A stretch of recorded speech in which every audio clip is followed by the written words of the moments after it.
એક ઓબીસીના વ્યક્તિનો ફોન આવ્યો, હું એની જાતિ નહીં બતાવું એટલા માટે.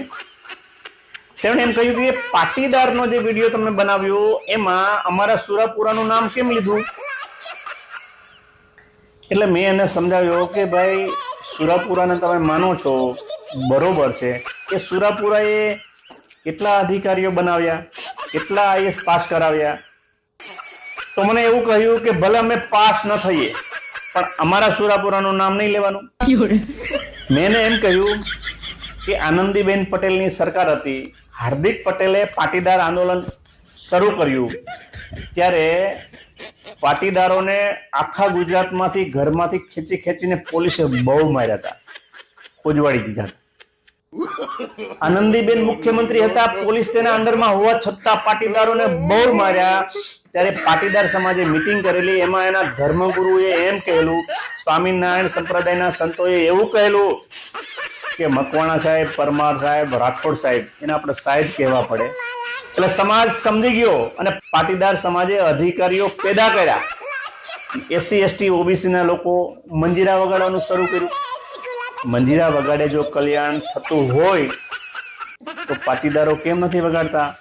અપરકાસ્ટના લોકો માતાજી ભુવાઓને ધૂણાવાનું કેમ નથી કરતા? માતાજીના માંડવા કેમ નથી કરતા? ક્યાં વાણિયા બ્રાહ્મણે માતાજીનો માંડવો કર્યો? ક્યાં પાટીદારે કર્યો? એસસી એસટી ઓબીસી હાલી નીકળ્યા છે. હું એમ કહેતો નથી કે તમે માતાજીને ન માનો, ભગવાનને ન માનો, તમારા સુરાપુરાને ન માનો. અરે માનો, પણ થોડાક બહાર તો રહ્યો તો અમે તમને ખેંચી શકીએ અને યોગ્ય દિશાએ લઈ જઈ શક્યું. હાવ ઘરી જશો તો અમારે તમને ખેંચવા કેવી રીતે? સમાજનો ઉદ્ધાર શિક્ષણ સિવાય છે જ નહીં. ધાર્મિક વ્યક્તિ આંધળો હોય અને કૂવામાં જ પડે.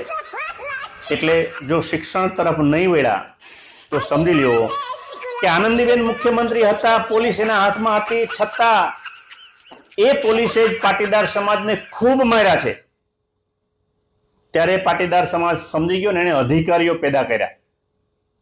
તમારી પાસે તો સરકારે નથી, તમારો કોઈ મુખ્યમંત્રી નથી, તમારો કોઈ મંત્રી છે તો એ મંત્રીનું ફદ્યું સરકારમાં હાલતું નથી. તમારા નેતાઓ એમએલએ જે છે એ પગ લૂછણિયા જેવા છે. સરકાર ગમે ત્યારે એને કાઢી મૂકે, એ બીકના માર્યા સરકારમાં છે. તો તમારો બચાવ કોણ કરશે? માતાજી, ભગવાન, કોઈ માતાજી પિતાજી તમને બચાવવા નહીં આવે. શિક્ષણથી તમે બચી શકશો, શિક્ષણથી અધિકારીઓ પેદા કરી શકશો, શિક્ષણથી તમારા હક અધિકાર મેળવી શકશો.